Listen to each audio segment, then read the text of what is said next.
Okay everybody, today we're going to go on a little field trip and we are going to go over some different things that we can measure and how we can measure those, okay? So I'm going to take you out in my front yard and I'm going to go over some things we can measure, and I want you to be thinking about some questions as I answer them, and we'll talk about them more when we are done with this video, okay? So if we are walking down this road, the first thing that we get to is my car, okay? So here is our car. How could we measure this car? If I don't have a ruler, what's a way that I could measure this car? Could I use my hand? Could I use a shoe? What do you think? Think about a way that we could measure this car, okay? Okay, let's keep walking. Let's go around a little bit. Oh, let's get to here. Oh, there's lots of trees. Okay, so here we have this tree, this nice big orange tree. But I just want to measure this tree trunk. So I just want to measure the tree trunk right there. How could I measure the tree trunk? With something maybe around here. Could I use, oh, look at that. Could I use an orange? Could I use that orange to measure it? Could I use my hand? What could I use to measure the orange tree?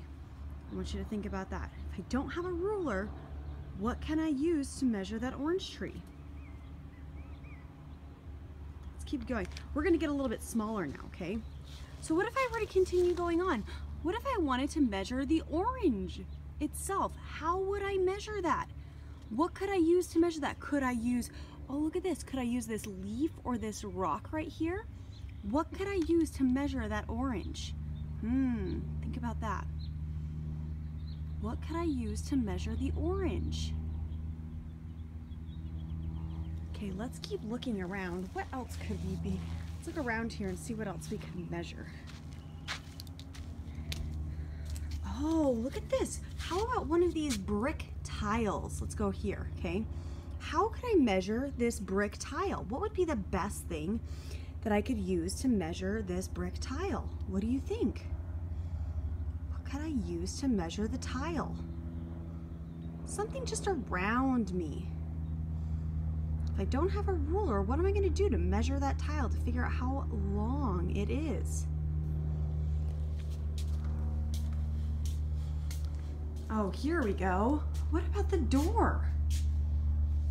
What could I use to measure the door? What do you think? Think about what I could use to measure the door. Okay, we're going to stop there. So now what I'm going to have you do, I hope you've answered those questions about how we could measure those things. We're going to talk a little bit more about ways and different objects today that we could use to measure things around us in our environment.